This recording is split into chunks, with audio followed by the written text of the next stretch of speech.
લોકમત ન્યૂઝમાં આપનું સ્વાગત છે। વડોદરાના એલેમ્બિક સિટી સ્થિત મોજ રેસ્ટોરન્ટ ફરી એકવાર સ્વચ્છતા અને ફૂડ હાઇજીન મુદ્દે ચર્ચામાં આવ્યું છે।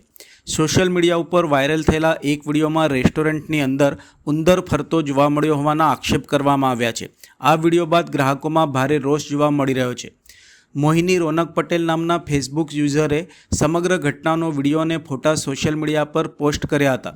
પોસ્ટ અનુસાર રેસ્ટોરન્ટમાં જમવા ગયેલા ગ્રાહકોને ટેબલ નજીક ઉંદર ફરતો દેખાયો હતો। ગ્રાહકનો આક્ષેપ છે કે જ્યારે સ્ટાફને આ બાબતે રજૂઆત કરવામાં આવી ત્યારે અહીં આ સામાન્ય બાબત છે એવો જવાબ આપવામાં આવ્યો હતો। ગ્રાહકે વધુમાં દાવો કર્યો હતો કે ઓર્ડર કરાયેલા રાઈસમાં જીવાત પણ જોવા મળી હતી।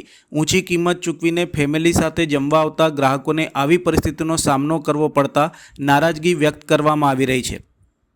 ઘટનાના પગલે રેસ્ટોરન્ટની સ્વચ્છતા, ફૂડ સેફ્ટી અને હાઇજીન ધોરણોને લઈને પણ અનેક સવાલો ઊભા થયા છે।